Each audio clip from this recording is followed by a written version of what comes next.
ഞാൻ തീർത്തും പറയുന്നു, ഫാസിസ്റ്റുകൾ അധികാരത്തിൽ വരുന്നത് ഉത്തരാഖണ്ഡിലും അസമിലും ഇപ്പോൾ തന്നെ യൂണിഫോം സിവിൽ കോഡ് നിലവിൽ വന്നു. ഭാഗികമായി മുസ്ലിമീങ്ങളുടെ മദ്രസകൾ അടച്ചുപൂട്ടിച്ചു. പല നിലക്കുള്ള പ്രതിസന്ധികൾ വരാൻ പോയി. നിക്കാഹ് നടത്താൻ പാടില്ല.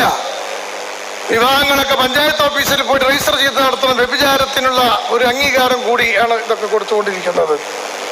അപ്പൊ അതുകൊണ്ട് ഈ രാജ്യത്തെ ഫാസിസ്റ്റുകൾക്കെതിരായി നമ്മൾ വോട്ട് രേഖപ്പെടുത്തുന്നത് വെള്ളിയാഴ്ചയാണ്, ജുമാന്റെ ദിവസമാണ്. വേറെ ജുമാ ഒഴിവാക്കാനുള്ള ഫത്വ കൊടുത്തിട്ടുണ്ട്. ജുമാ ഒന്നും ഒഴിവാക്കണ്ട, എല്ലാത്തിനും വോട്ട് ചെയ്യാനുള്ള സമയം ഇഷ്ടമുണ്ട്. അപ്പൊ അതുകൊണ്ട് ജുമായൊക്കെ നിർവഹിച്ചുകൊണ്ട് തന്നെ നമ്മൾ വോട്ട് രേഖപ്പെടുത്തണം. ഒരു കാര്യം കൂടി ഞാൻ പറയുന്നു, ഇന്ത്യയുടെ ഭരണഘടനയെ ചോദ്യം ചെയ്യുന്ന നിയമങ്ങൾ അവിടെ കൊണ്ടുവരുമ്പോൾ അതിനെ ശക്തമായി എതിർക്കുന്ന ആളുകളെ വോട്ട് ചെയ്ത് ഏൽപ്പിച്ചാൽ മതി.